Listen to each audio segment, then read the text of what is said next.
In 2007, we received one of survival horror's triumphs of the latest century, I would say, the latest couple of decades, if you will, BioShock, which I think is easily one of the best games I've ever played. With the oncoming BioShock 4 being surrounded by deep waters of trouble, and the supposed alleged remake of the first game just above the horizon, I figured this would be a great time, as many, to talk about what like deep dive into the BioShock franchise. What worked so well for me? What didn't work as well? And what can we expect for the future?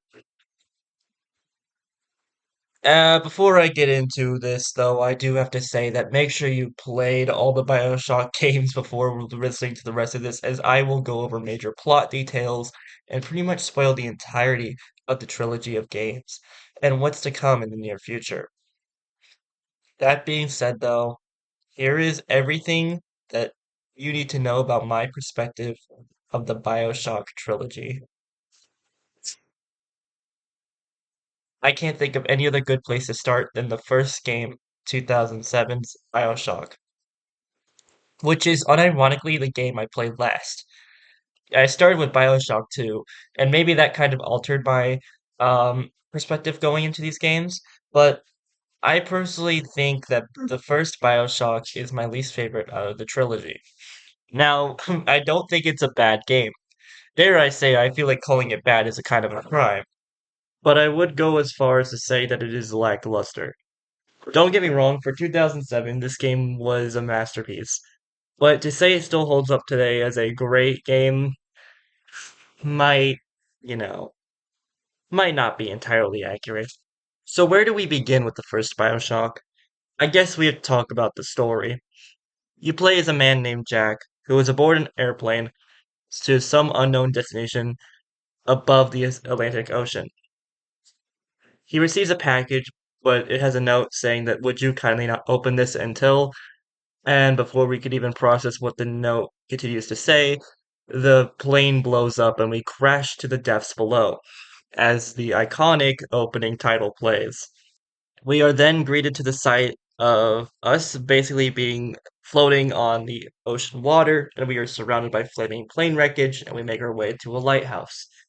After going to a lighthouse, we see like statues and propaganda of a man named Andrew Ryan, and we basically take a bathysphere down to his city known as Rapture.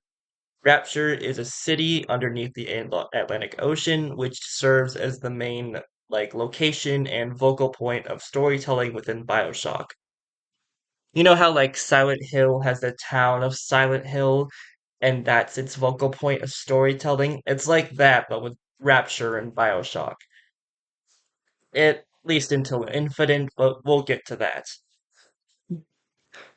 Anyways, for the first two games, they're all set in the underwater city of Rapture, with the first game, focusing on like the 60s as well as like Andrew Ryan, the creator of Rapture, Frank Fontaine, his rival, and a bunch of like the generic kind of Rapture economics and politics.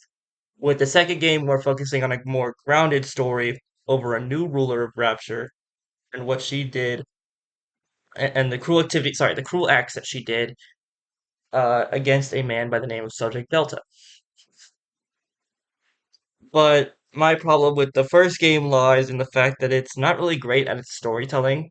Now, don't get me wrong, it's definitely good. There's a lot of good twists that are in the first BioShock, with the most iconic of featuring the phrase "Would you kindly?" However, I personally believe that with BioShock 1 is that I feel like the storytelling could have been a lot more better. We are just immediately thrown into a plane crash. We crash into the seas of Rapture, and we're supposed to follow a man that we're just supposed to trust throughout the entire thing who ends up backstabbing us. Like it's kind of weird. It feels kind of rushed in some places. And at the same time it makes sense, considering the twists and all, and I get that. I just wish there was a better way to execute it. I don't know. I feel like that BioShock 1 story is great in concept, but its execution was a little bit weak for me. Still, you had a lot of great twists and a lot of great setup. But when it came to like the confrontations and like certain moments in the story, they just felt kind of rushed. However, what I'm willing to praise about the first BioShock is its gameplay. I feel like this game has such fun gameplay that is kind of robbed in BioShock 2, and it gets even better with Infinite. So with the first game, it's kind of like a collection based hack and slash. Like you plow your way through tons of enemies, which are known as splicers in Rapture, and you fight these big hulking scuba diver baddies named Big Daddies. Uh, and the gameplay is very fun. It's very tense. It's very confined to the underwater sea, which makes sense, and you have all sorts of different things at your arsenal. For starters, you have the basic weapons. You have a monkey wrench to swing. You have a pistol. You have machine guns and shotguns. Like you have the pretty much basic textbook FPS kind of weapons. But BioShock elevates this with a thing called plasmids. See, the whole lore of BioShock is that Rapture runs under two substances named Adam and Eve, which generate these things called plasmids, which are genetically enhanced abilities that allow you to do certain cool things. Incinerate, set things on fire. What was it? Frozen storm, winter storm. I can't remember the fucking name of it. Freeze enemies in place. Hypnotize big daddies. I mean, that's pretty self-explanatory. But you get the gist, right? You have like all these really cool abilities that you can make some really cool, interesting combos. And I just kind of wish the story was as just as grand as the gameplay was. But another thing that I have to gripe with it is the fact that there was the hack tool. While I think in BioShock 2 it's much better, but not as I mean, it still could be worked on. The hacking system in BioShock is like a weaker point for me, especially in the midst of high action combat, because you have to arrange these pipes in a certain way and not trigger any alarms. Like, it's a very meticulous task that needs to be done if you're wanting to hack something while in the middle of combat. My other thing that I'd like to praise about this game is its collection system. Now, BioShock mostly depends on looting, so you want to make sure that you loot everything. Loot ammo, loot health, loot Eve, which Eve is like the substance for plasmids. But they also elevated this further by allowing you to collect certain, parts and pieces and equipment that you could use at the U invent stations to basically invent objects into the game. And I really, really like that. And it's a shame that this idea was only used for the first game. It was actually one of my favorite parts, especially when it was used for quests, like when you had to invent like a vector of sorts made out of bee samples to pollinate a garden. It was really cool. Um, so yeah, I mean, it's just a solid experience all around. The other thing that I like to praise about BioShock 1 that the other games didn't do is that BioShock has different types of plasmids in the first game. Or not, you didn't have just the shock one and the electrify one. You had hacking plasmids. You had plasmids that let you or were they plasmids? I can't remember what they were called. Or maybe they were like gene tonics. It was something weird like that. They had abilities where you could link Eve Hypnos to first aid kits. You got a thing where you basically got to gamble with looting, where if you didn't get what you wanted for your first chance, you could search again in hopes of finding something better. It's like abilities like that that I think make BioShock so, so fun. I just wish, again, the storytelling was told in a better method because it feels very like rush and honestly kind of, I don't know. I don't want to say rush. Actually, rush is the wrong word. It feels very in your face. Like, oh, would you kindly do this or would you kindly do that? And it makes sense with the story. I get it, but it just could have been executed a little bit better. But then again, it was 2007, so I can't really complain. BioShock 2 came out a couple years after, and what an improvement this was. They took the phrase "less is more" a little too literally for this type of game, in my opinion. While cutting out various gameplay aspects the first one had, and not really having that much grander twists as the first game did, the second story just kind of felt like a nice way to kind of directly build up upon the legacy of the first game. Set several years after the events of the first game, you play as Subject Delta, who is an Alpha Series Big Daddy unit who was previously deceased but now reincarnated and set on a mission to find his little sister, Eleanor. I mean, the whole story itself is very simple, but it just works so well. BioShock also didn't really have the most compelling characters at the time, in my opinion. At least the first game didn't. Uh, Andrew Ryan, although a nice antagonist, wasn't really that compelling in my opinion. I still like him a lot. Don't get me, I do. Don't get me wrong, I do. Atlas, everybody kind of hates Atlas after the first game. You know, Bridget Tenenbaum, I think she got better in Bioshock 2, but in the first game she was just kind of alright. And Sue Chong, Sandra Cohen, they get better in future entries. I'll say that. So it took this second game kind of took the aspects of the first game and, like I said, paved it into less is more, giving us a more grounded and linear story with more free focused gameplay. Like I will say, the pacing in the pacing, that's the right word I'm looking for. The pacing in BioShock 2 was way better than BioShock 1. And I will stand on that grave, in my honest opinion. Um, a lot of fun objectives in this one. I don't think the gameplay hit quite the same as the first one, in my opinion, but the story did. The story and the pacing was like obviously better. Like I said, they got rid of the U event system and they reworked the hacking system. Okay, those are fine. It also takes place in Rapture. It's really nothing too different, I would say.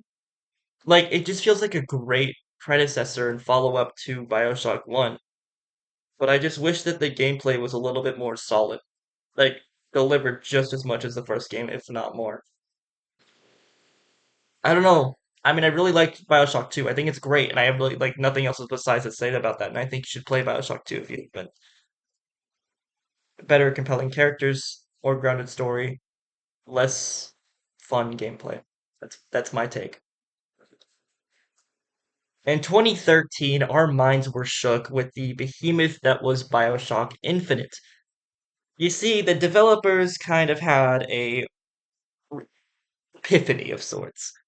This is the third game in the series that's set in Rapture, and eventually, you're gonna keep making more and more games that are set in Rapture that eventually don't have grandest twists or will basically fall flat or, or will just be basically be kind of like not much to say about like BioShock 2.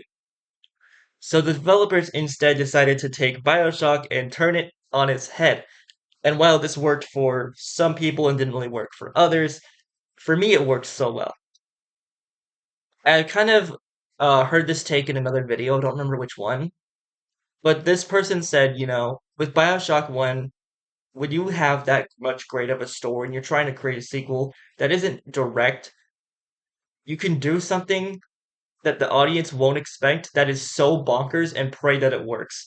And I appreciate BioShock Infinite for how bold this game is. There's a lot that was cut from this game, but what we got in the final product is something that I'm genuinely satisfied with and is my favorite game in the trilogy. BioShock Infinite, while not being set in Rapture this time, takes place in a city named Columbia, which is basically in the clouds and in the sky. It is ruled by a man named Father Comstock. In the game, we play as a private investigator slash detective character, very noir, uh, by the name of Booker DeWitt. And DeWitt's mission is to basically investigate the city, try to get a girl to help repay his debt by the name of Elizabeth. Now, the story is at first, seems very grounded like Bioshock 2. It's kind of a similar objective, with Subject Delta and Booker DeWitt, where you have two characters trying to find someone in the midst of the city, and take them away from an overruling figure. In Bioshock 2 with Sophia Lamb, and in this game it was Father Comstock. but both their characters are vastly different. Don't get me wrong. So, this one at first felt very formulaic, and I get why that would, turn some people away. Not to mention, BioShock Infinite at first was a very like linear, or not really at first, like is generally a very linear game. It didn't have the awesome level design that previous two entries had. I agree with that. I really do. Rapture I really liked because it really felt like a maze of dystopia that was trapped underneath the sea. And in this game, it's a little bit more heavenly and a little bit more calming and a little bit more linear. But what I really love about BioShock Infinite is its ability to take something that looks as lighthearted and as picturesque and turn it into a horrifying experience. Now, I wouldn't say that BioShock Infinite is scary. I wouldn't call it a horror game even, but what I would like to compare it to is, midst the I think it was the 2018 film, 2015, I can't remember, but it was in the 2010s. It was a film by Ari Aster and it was called Midsummer. Basically, if you've seen the trailer, you kind of know what I'm about to say, but it's got this really pretty picturesque setting where it's got a bunch of flowers and a bunch of um just really pretty set design. And this movie came out after BioShock Infinite. And it was in broad daylight. Like it did not look like your average horror movie, but you knew something was off. And I haven't seen it, but I heard this thing is generally terrifying. And BioShock Infinite kind of captured that for me, with beings such as the Songbird, Father Comstock, and the satirical colonial America that it was trying to basically provide to us. But I feel like what tripped a lot of fans up was the insane twist that was the ending, by basically confirming that BioShock wasn't just Rapture, but its own entire multiverse that was infinite and basically a lot like the Marvel Cinematic Multiverse stuff, which I know a lot of people don't really love, but for me, it's one of my favorite like kinds of things, especially when it's done really well. BioShock's execution of this, in my opinion, is a little bit average, and I think a little bit contradictory. And I took me a while to like figure that out. Like at first, I was blown away by the twist, but really, once like the facade fades, it's kind of just a really. It feels like kind of a quick excuse to like wrap up the story, and also just like a way to outdo the original. And my problem with this is what I deterred with what I like to call the wit paradox, because this game compares DeWitt to Schrodinger's cat. You put it in a room, give it a choice, 50-50 chance of either it dies in the room or it lives. With this case, Booker DeWitt, he's put in the church and he has a choice to get baptized. Since he is a war veteran and a detective, he has a lot of trauma. So, obviously, if he were to get baptized, he would see solace in religion and use that as a way to become Father Comstock. But if he, refused the um, sorry, the baptism, he would stay his own Booker DeWitt self, which basically confirms the theory that Lady Comstock was like the original, or his would be his wife, and he would change his name from Booker to Booker Comstock, and then call himself Father Comstock. But there is so many gaping flaws with this ending, in my opinion. One, of course, being that the fact that all three of these characters, Booker DeWitt, Elizabeth, who is Comstock's daughter, and Father Comstock, exist in the same universe when two of those are supposed to be the same person. Like it doesn't make any sense to me. And how it's saying that you just need a man, a city, and a lighthouse to basically build a Bioshock universe. I kind of disagree with that because there's a lot more. Like, what about the big daddies and little sisters? What about, like the troubled woman or the troubled, what I'm trying to say, of Sophia Lamb. Like, I feel like there's a lot of things that it's trying to overstep with its ending. And I will say that I think Bioshock Infinite is great until that ending because it is an average depiction. It's not really that great in my opinion. However, I feel like that a way for this to make more sense is if we pictured that Columbia is an alternate universe of Rapture, and that Father Comstock is an alternate universe of Andrew Ryan.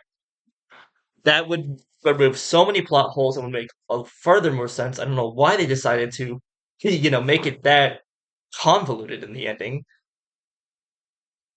And then Burial at Sea, the DLC, just completely contradicts like all of that. I don't want to get into it, but it does.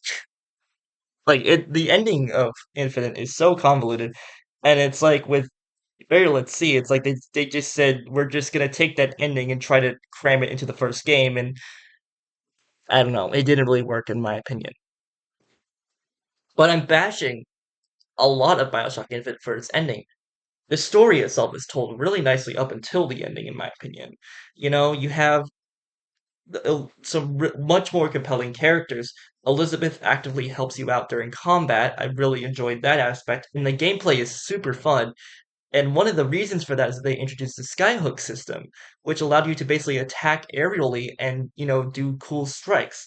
They also introduced, proper executions, something that the first game kind of had, but not really. I mean, you just kind of whacked them with the wrench till it died, but in this one, there was like multiple ways to kill the NPCs in the game, and they were brutal. And I feel like from a gameplay standpoint, I feel like that BioShock Infinite is the best out of the trilogy. And I just had so much fun. I have so much fun playing that game. But to me, like the ending, as much as I love the idea of it, its execution was just really weak. So now this brings me up to like my last point is that, what is the future of this trilogy? I still will say that I think BioShock Infinite is the best game. It's the one I've anticipated the most to play. It's the one I knew the most about. It's that's just how it is, But I've still really enjoyed BioShock 1 and 2 just as much, if not actually definitely just as much. Sorry, I'd take that back. Because also BioShock Infinite introduced my favorite character of all time, Songbird. But that's besides the point, like where do we go from here? So a lot of this from what I'm about to say is from Niji's video, so take what I'm saying with a grain of salt. This is all like rumored, allegedly, but BioShock 4 is set in the Antarctic city of I think it was called Borealis, from what I've heard from an outside source. And it's supposed to be an open world version of BioShock that is supposed to be like another connecting tie to the entire trilogy. And what I feel like they're gonna do is I feel like they're just gonna make another AU of Rapture, which is like it makes the most sense, but I just really hope that they don't make it as convoluted as Columbia, but as like horrific and as like amazing as Rapture. I, for one, as much as I love Infinite, I will say that Rapture is better than Columbia in terms of scale, in terms of, world design, in terms of level design, in terms of the lore, Rapture easily, demolishes Columbia. But BioShock Infinite's gameplay was just so, so good, and I hope they, take aspects of that and throw it into BioShock 4, which is supposedly called BioShock Isolation. So I mean, this game could be good, but I'm also a little bit scared for it because I don't know how they're gonna build off BioShock Infinite's ending like that, and how they're gonna tie all three of the games together with an Antarctic city. I think that's an interesting direction to go, and I really hope they do it well, but I'm still skeptical because 2K and everybody that works at BioShock takes their sweet time to, make these games to make sure that they're not bad, they're great. Like they're actually worth playing. I'd argue and say the entire trilogy is fantastic.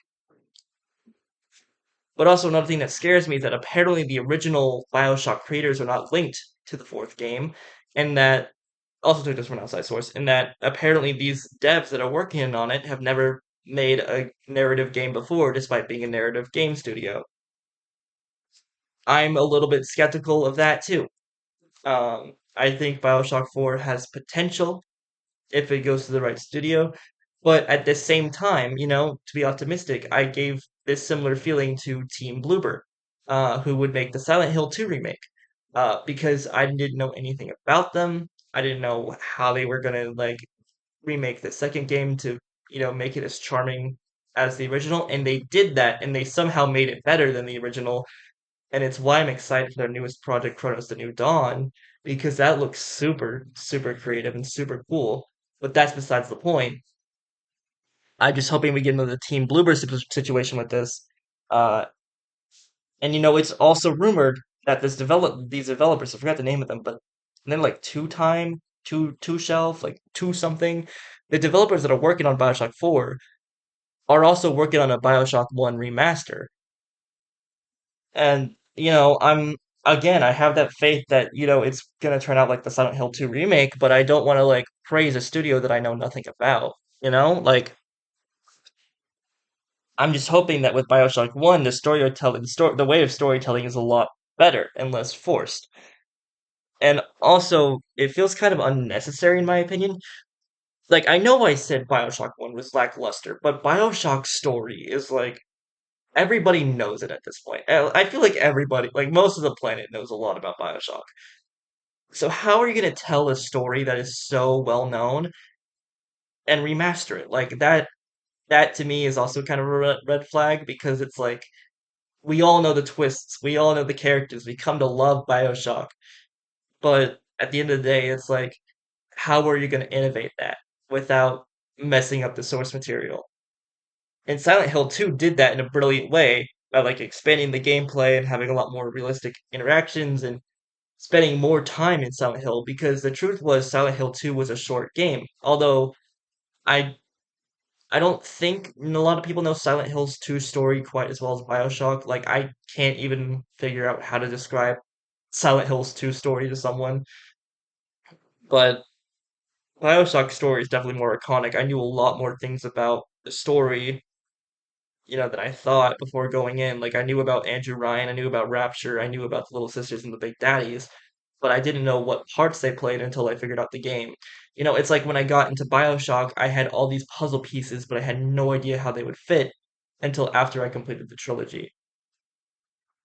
So I really hope you enjoyed this BioShock rant, and I'm sorry that it's rough and also very long, but I just am hopeful for the future of this game, and I'm hoping that it gets a Silent Hill treatment, where like, because it feels like kind of wrong not to talk about the state of this game when referring to Silent Hill, because Silent Hill got Silent Hill 2 remastered last year, and now it's getting Silent Hill F this year, and then sometime in like 2027, the first game will be remastered. And it's like a very similar thing to what's happening with BioShock. BioShock 1 is getting remastered, BioShock 4 is coming out in the near future. I think there's even going to be like a Netflix movie or show that's also coming out. Like, we just don't know a whole lot about the future, but it's grand. It's something to be optimistic about, but I'm just skeptical. So thank you for listening all the way through if you have. And thank you, Niji, for inspiring this rant and just making great content. So yeah, that's it.